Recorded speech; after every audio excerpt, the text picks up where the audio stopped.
SASDOவின் பிரதான செய்திகள். தலைப்புச் செய்திகள். வாகன இறக்குமதியிலும் முறைகேடு, அம்பலமாகும் உண்மைகள். கனேமுல்ல சஞ்சீவ கொலை சம்பவம். பெனாங்குடை ராணுவ சம்பள பிரிவுக்கு அனுப்பப்பட்டுள்ள அறிக்கை. கொலைக்காக திட்டம் தீட்டிய கும்பலின் பின்னணி. வெளிநாடு தப்பிச் செல்லவும் ஏற்பாடு. மற்றும் ஒரு துப்பாக்கிச் சூடு, இளைஞன் உயிரிழப்பு.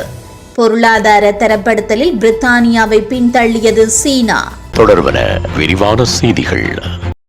2022 ஆண்டில் தயாரிக்கப்பட்ட வாகனங்களை தவறான உற்பத்தி திகதிகளை பயன்படுத்தி நாட்டிற்கு இறக்குமதி செய்ய 3 ஜப்பானிய வாகன தர சான்றிதழ்கள் வழங்கும் நிறுவனங்களுக்கு ஒரு குறிப்பிட்ட நிறுவனம் அழுத்தம் கொடுத்து வருவதாக தெரியவந்துள்ளது. வாகன இறக்குமதி தொடர்பாக அரசாங்கம் வெளியிட்டுள்ள விதிமுறைகளின் கீழ் ஜனவரி 15, 2023ற்கு பிறகு தயாரிக்கப்பட்ட வாகனங்களை மட்டுமே நாட்டிற்கு இறக்குமதி செய்ய முடியும். வாகனங்களை இறக்குமதி செய்வதற்கு அனுமதி வழங்கும் போது 3 ஆண்டுகளுக்குள் தயாரிக்கப்பட்ட வாகனங்களை இறக்குமதி செய்ய வேண்டும் என்ற விதிமுறைகளை அரசாங்கம் விதித்துள்ளது. இருப்பினும் ஜப்பானில் தயாரிக்கப்படும் வாகனங்களில் உற்பத்தி மாதம் குறிப்பிடப்படாததால் ஜனவரி 15, 2023ற்கு பிறகு உற்பத்தி மாதமாக கருதப்பட்டு வாகனங்களை இறக்குமதி செய்ய வேண்டும் என்ற விதிமுறைகளையும் அரசாங்கம் விதித்துள்ளது.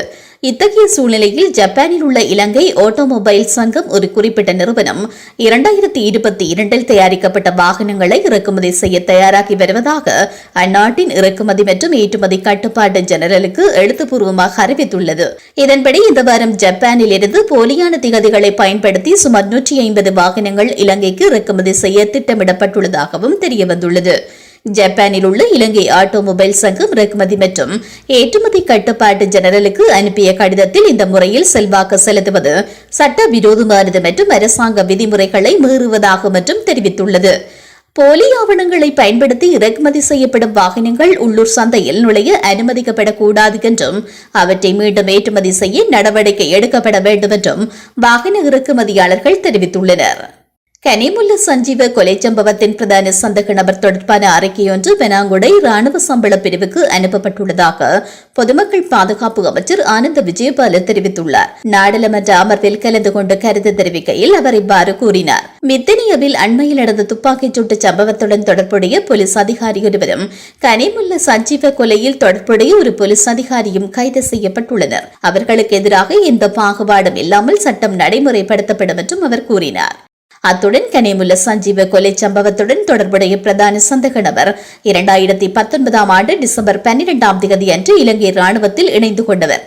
குறித்த நபர் 2024 மே மாதத்தில் பொது மன்னிப்பின் கீழ் ராணுவத்தில் இருந்து விடுவிக்கப்பட்டதாக கூறப்படுகிறது. இது தொடர்பான உண்மைகளை சரிபார்க்க இந்த அறிக்கை பெனாங்குடையில் உள்ள ராணுவ சம்பள பிரிவுக்கு அனுப்பப்பட்டுள்ளது.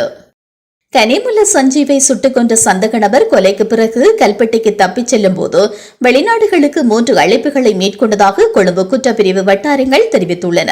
வெளிநாட்டில் வசிக்கும் கெகில் பத்ரபத்மி, கமாண்டோ சலிந்து மற்றும் அஜிந்த் ஆகிய 3 இலங்கை பாதாள உலக குழு உறுப்பினர்களுக்கு இந்த அழைப்புகள் மேற்கொள்ளப்பட்டுள்ளதாக போலீசார் தெரிவித்தனர். அத்துடன் இந்த கொலைக்காக குறித்த சந்தேக நபர் 15 மில்லியன் ரூபாய் பணத்துக்கு ஒப்பந்த கொலையை செய்ததாக புலனாய்வாளர்களிடம் தெரிவித்துள்ளார். கொலைக்கான ஏற்பாடுகள் நடந்த கால பகுதியில் அவர் கடவலையில் உள்ள ஒரு விடுதியில் தங்கியிருந்ததாகவும் கூறப்படுகிறது.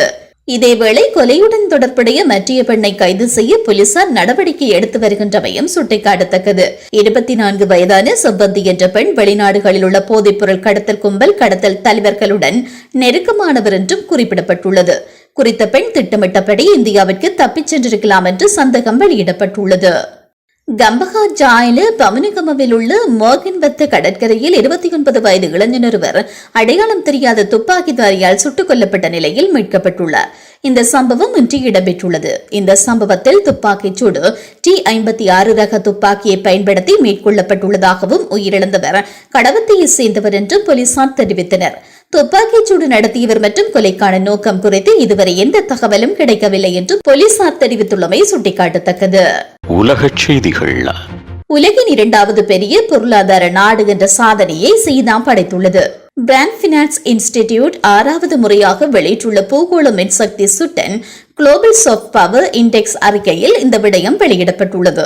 இந்த தரப்படுத்தலில் அமெரிக்கா முதலிடத்தை பிடித்துள்ளது. இதில் கருதப்பட்ட 8 அடிப்படை காரணிகளில் 6 மற்றும் அளவிடப்பட்ட 3 பண்புகளில் 2இல் சீனா குறிப்பிடத்தக்க வளர்ச்சியை பதிவு செய்துள்ளது என்பது குறிப்பிடத்தக்கது. மீண்டும் தலைப்புச் செய்திகள். வாகன இறக்குமதியிலும் முறைகேடு, அம்பலமாகும் உண்மைகள். கனேமுல்ல சஞ்சீவ கொலை சம்பவம், பெனாங்குடை ராணுவ சம்பள பிரிவுக்கு அனுப்பப்பட்டுள்ள அறிக்கை.